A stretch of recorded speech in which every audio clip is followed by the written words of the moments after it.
Hello tout le monde, j'espère que vous allez bien et bienvenue dans cette vidéo hebdo. Alors, dans cette vidéo, on va parler vite fait du Bitcoin, enfin vite fait, on verra bien, et aussi également de quelques alts. Alors, les alts, globalement, vu ce qui se passe sur le Bitcoin, parce que pour moi, sur le Bitcoin, en ce moment, on est en mode full bull, tout simplement, faut dire ça comme c'est.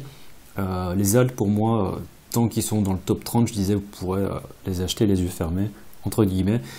N'hésitez pas à quand même regarder un peu vite fait vos charts, mais globalement, vu ce qui se passe, je dirais qu'il n'y a plus de soucis à se faire pour acheter des alts et des positions long terme. Je pense que les achats vont se faire maintenant. Donc là, je suis en échelle de temps hebdomadaire.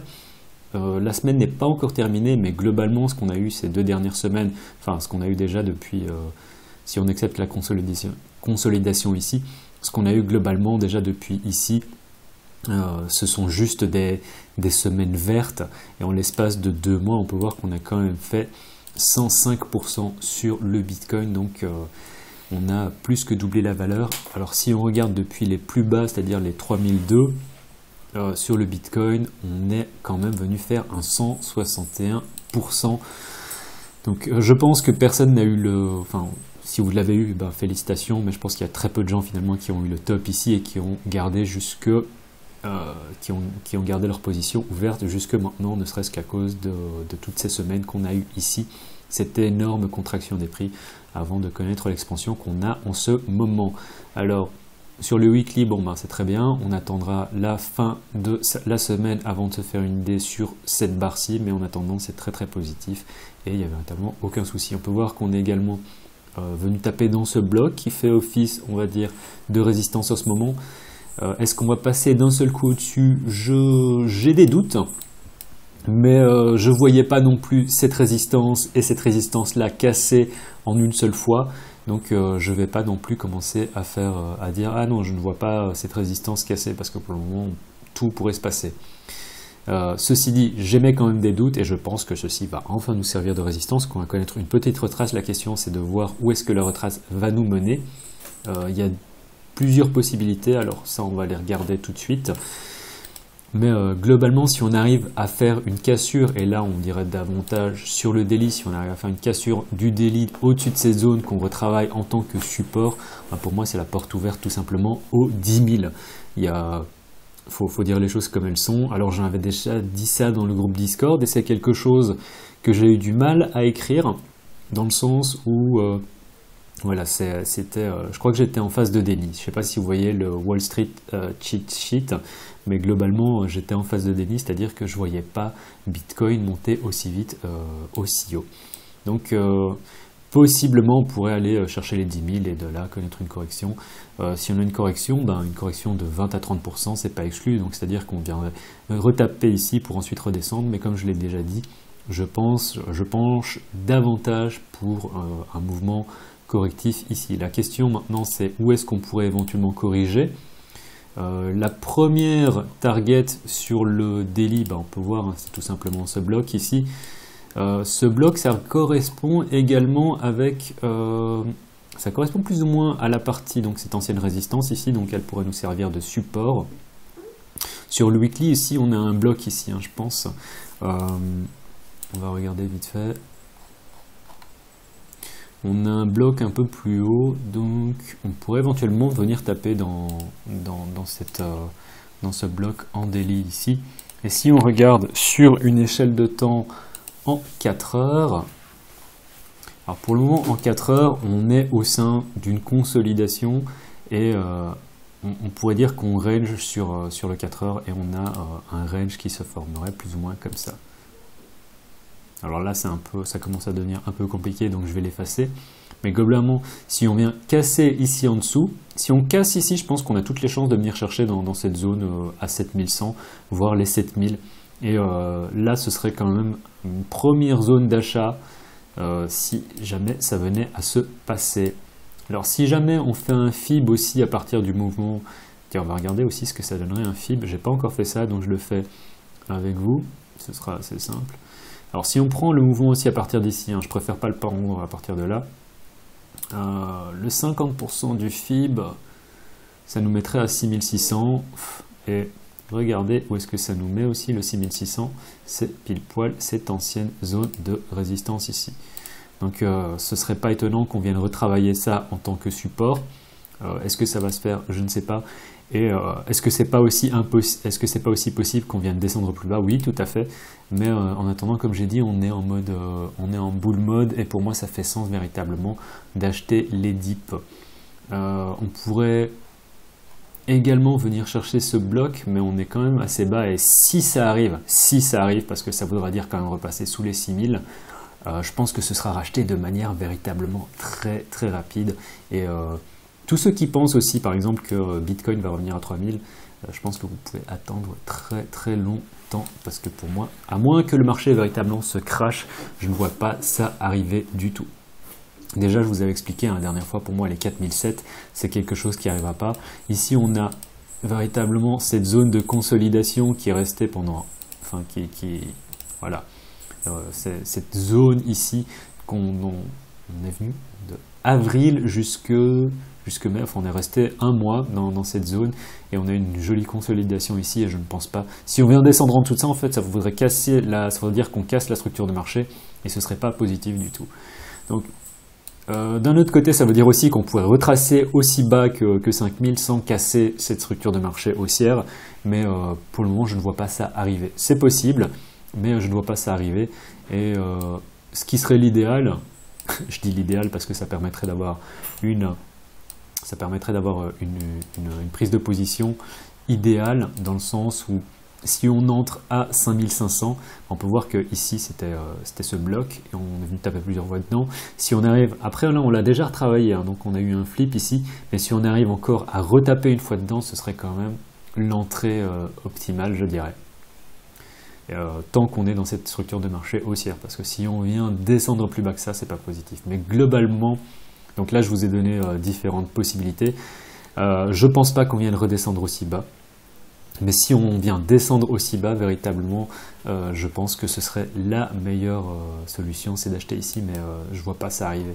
Donc si on regarde sur une échelle de temps un peu plus petite, parce que là ce qui nous intéresse davantage, c'est les dips.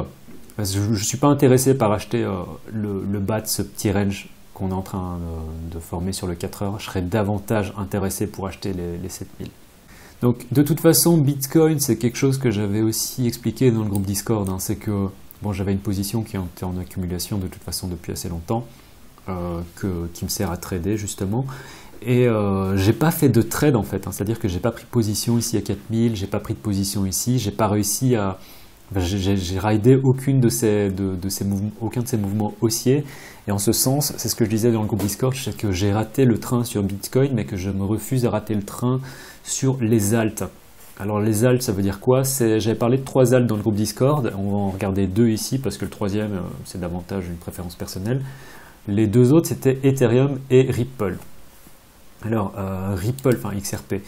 XRP, vraiment, hein, j'en ai parlé en plus juste avant KeepUp, c'est-à-dire que j'ai parlé de Ripple, je crois qu'on était ici, et j'en parlais.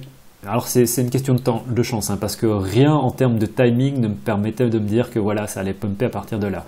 Si ce n'est qu'on était véritablement sur le bas de ce support ici, et que je me suis dit bon ben je prends une position ici, si ça marche pas tant pis, et si ça marche, ben, j'aurais réussi à acheter un bottom, ce qui est assez incroyable.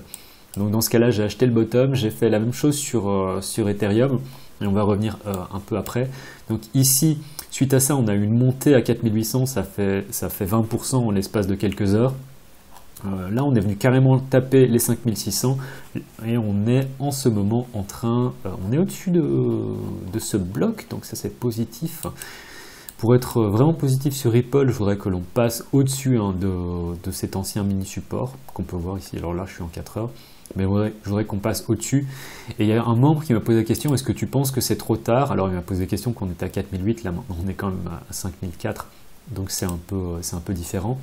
Mais je lui ai dit, bon ben tu prends du recul, regarde même en échelle de temps hebdomadaire, est-ce que tu ne penses pas que prendre une position sur Ripple, ça fait sens maintenant? En plus, quand on regarde sur l'hebdomadaire, alors la semaine n'est pas finie, il reste encore pas mal de jours, Mais si maintenant on a une clôture comme ça avec une chandelle englobante qui s'effectue sur Ripple, ce serait un premier signe bullish. Mais est-ce que dans tous les cas ça ne fait pas sens d'acheter ici pour faire éventuellement un 200%? Parce que je pense que si on est venu chercher 2 fois cet ancien plus haut, on ira le chercher une 3e fois. Donc, enfin, on était chercher une fois cet ancien plus haut ici. Je pense qu'il n'y a pas de raison pour qu'on n'ait pas encore le chercher une 2e fois. Et à ce niveau-là, c'est comme ce que j'avais dit à l'époque sur Ethereum. Enfin, à l'époque, ces 2 dernières semaines déjà, c'est ce que j'avais dit sur Ethereum.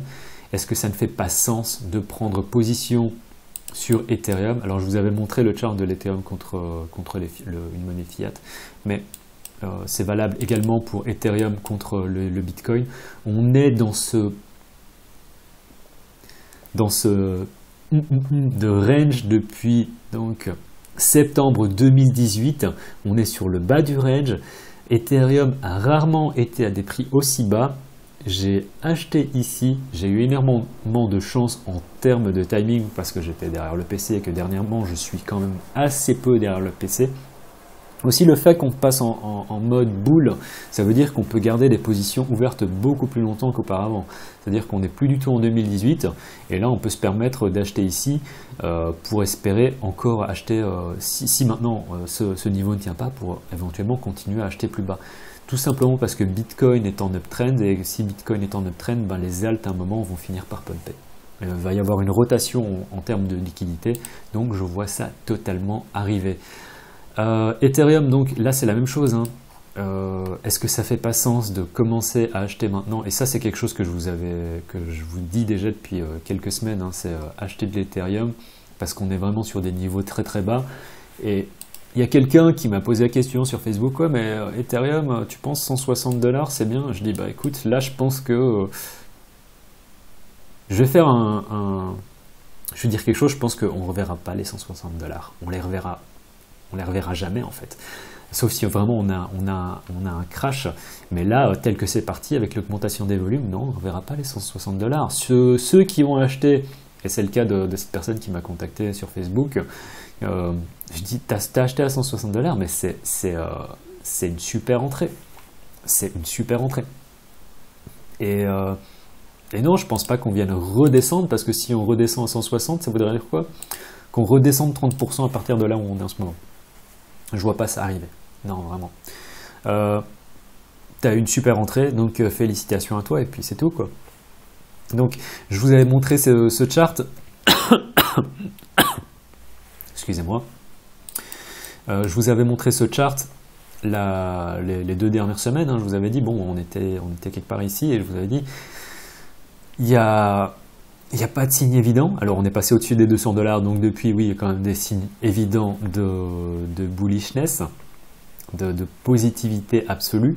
Mais je vous avais dit, est-ce que ça fait pas sens d'acheter ici? Et je vous avais expliqué qu'à l'époque, j'avais acheté de l'Ethereum ici avant de rider cette tendance. Est-ce que ça fait pas sens d'acheter ici si on vient rechercher les anciens plus hauts? Chose que je pense va se passer.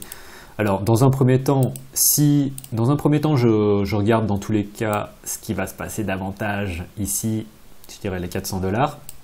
On peut aller chercher les 400 $. Et à partir des 400 $, oui, éventuellement prendre des profits, mais même à partir des prix où est-ce qu'on est actuellement, c'est-à-dire qu'on aurait presque fait un x2 en fonction d'où est-ce que vous êtes rentré. Faire un x2, c'est déjà assez incroyable.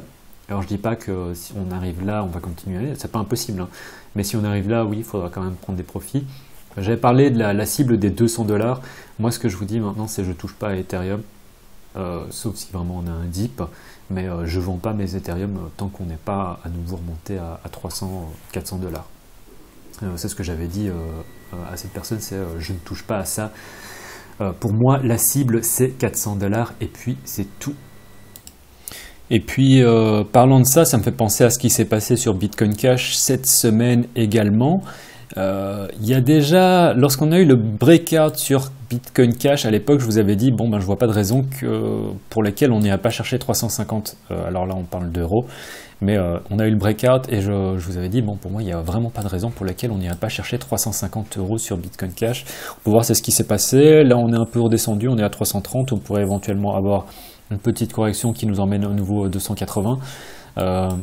Mais globalement, ce qui se passe aussi sur Bitcoin Cash, c'est positif. Hein. On structure de marché haussière et puis voilà. Donc voilà, là la target sur Bitcoin Cash, elle a été atteinte. En dehors de ça, j'ai pas trop envie de parler des autres alts parce que ça, je trouve pas ça intéressant dans le sens où vous pouvez acheter n'importe quoi, je dirais, dans le top 20 et le garder pendant 6 mois et vous verrez bien comment est-ce que ça aurait réagi d'ici 6 mois. Et si vous me dites que vous avez perdu de l'argent, alors moi j'aurais perdu également aussi beaucoup d'argent. Mais ce que je veux dire tout simplement, c'est que là, vu comment on est parti, je dirais que ça fait tout à fait sens vraiment d'acheter les alts qui sont dans le top 30. J'ai dit top 20 ou top 30, enfin c'est un peu la même chose. Hein. Je privilégie bien sûr les alts du top 20 parce que je ne sais pas comment ça se passe en ce moment sur le CoinMarketCap, il y a tellement de choses. Mais par exemple, un autre exemple, Tron. Regardez où est-ce qu'on est sur Tron, regardez comment est-ce qu'on a réagi cette semaine à ce niveau-ci. Est-ce que ça fait pas sens également de prendre position ici davantage que de prendre, je sais pas, position ici quoi. On a quelque chose qui est en train de se passer qui est assez... on était sur support, donc je ne sais pas comment est-ce que cette semaine va se terminer, mais là déjà on a déjà englobé cette chandelle, donc c'est positif. On est encore bien sûr sous cette ancienne résistance ici, mais ça fait davantage chance de prendre position ici. Si vous êtes long terme bullish sur Tron par exemple. Puis bon, il y a un ensemble d'autres alts et j'ai pas forcément envie d'en parler, mais globalement, moi je suis en train de regarder certains alts et de prendre, enfin de stacker des positions tout simplement pour le long terme. Voilà, c'est tout, donc je vais pas m'attarder davantage sur cette vidéo. On est très très positif sur Bitcoin. Regardez véritablement les alts parce que je pense qu'on va avoir une liquidité qui va tourner. Et maintenant, ce qui m'intéresse, c'est de voir où est-ce qu'on pourrait éventuellement descendre sur Bitcoin. La première zone qui m'intéresse, c'est de prendre véritablement position sur aux alentours des 7002, 7000, si on arrive à redescendre aussi bas. Maintenant, après, il n'est pas impossible que l'on continue à monter, mais je serais davantage d'avis que l'on ait une correction qui, dans un premier temps, viendrait chercher les 7000, 7200. Après, si on continue à regarder, ça correspond aussi au milieu de ce range, à partie supérieure de ce range, et le milieu du range correspondrait davantage aux 6600, et si on arrive à avoir 6600, ce serait bien aussi en fait. Parce que pour moi, tous les dips, il s'agit tout simplement de racheter et d'augmenter son exposition. Voilà, c'était tout pour la vidéo de cette semaine. J'espère que vous avez apprécié le contenu. Si vous avez apprécié le contenu de cette vidéo, n'hésitez pas à me mettre un pouce en l'air, à me poser des questions si vous en avez dans les commentaires. C'était le Cryptographe. On se voit la semaine prochaine. Tchuss!